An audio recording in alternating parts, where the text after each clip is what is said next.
Hi folks, there's a magazine in these here United States of America called Time Magazine. And at one time, Time Magazine was the premier, most influential news magazine throughout the nation, if not throughout the world. And they reported on events in the nation and throughout the world. Well, within the last 30 years, that magazine has been hijacked, or I should say surrendered, submitted to political correctness, the leftists in this country, and the Democratic Party. So their readership has diminished immensely, so has their importance in gaining news information. Well, at one time they used to have something called Man of the Year, selecting the person or persons who had the most influence upon the world political arena within the previous year. Well, due to political correctness and them their feminists, they now changed it to Person of the Year. That's it, kids. No more Man of the Year. It's Person of the Year. Well, this year they've decided to let people vote on who the Person of the Year should be. And they have the poll on their website. I'll have a link to it in the description. As of making this video, here are some of the results. Number one, at 41,000 votes, is the 99%.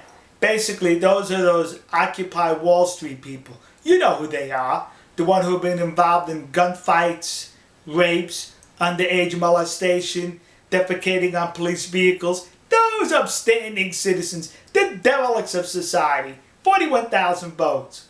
And then number two is Anonymous, which is another name for Occupy Wall Street, coming in with 23,000 votes. So add the two together, the Occupy Wall Street crowd has something like 64,000 votes. Number three, I think is an Argentine soccer player, 21,000 votes. Then we go to number four, the Arab youth with the Arab Spring, the protesters at 11,000 votes. Number five, Steve Jobs at 9,000 votes. Number six, President Barack Obama at 6,000 votes. And number seven, the Fukushima 50 at 5,000 votes. Number seven at 5,000 votes. Number one and two totaling 64,000 votes. There's a 59,000 vote difference. Now, who are the Fukushima 50? Excellent question. On the 11th of March, 2011, when the tsunami earthquake slammed into the Japanese nation, it affected a nuclear power plant at Fukushima, leaking radiation. The workers, hundreds of them, dedicated to their work, dedicated to their job and to the nation to prevent further leaking, stayed there working amongst this radiation.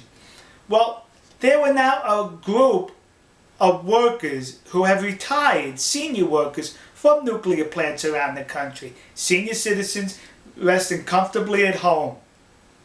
They volunteered. They said, let us go into the nuclear plant. Let the young workers go home. We'll go into the nuclear plant. We're not concerned about the radiation. And here's why. Those young folks working with the radiation could have a negative effect upon their health years down the road. It can also cause birth defects in children to be born and grandchildren down the road, as would happen with the people in Hiroshima and Nagasaki. So these senior workers went in there, volunteered, and said, we'll go in there and face the risk for a couple of reasons. By the time, if the nuclear radiation has a negative impact upon our health, we would have died already by natural causes, because that's how long it takes to affect you. Also, we're not having any more children. We have our children. We have our grandchildren. So we do not have to worry about birth defects and deformities down the road. These men are unselfish. For the good of the company, for the good of the nation, and for the good of their fellow citizens, they volunteer to work in that nuclear hazard. And they are number seven, compared to those derelicts and Occupy Wall Street. There's something wrong with this picture, folks. And what's wrong with this picture? Time Magazine. What's wrong with this picture? Liberals. What's wrong with this picture? Political correctness.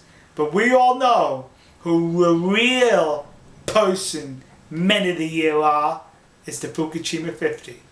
Alright folks, we'll see you. God bless you. God bless America. God bless the nation you have to be in, you happen to be in. And God bless those brave, unselfish souls of the Fukushima 50. See you folks.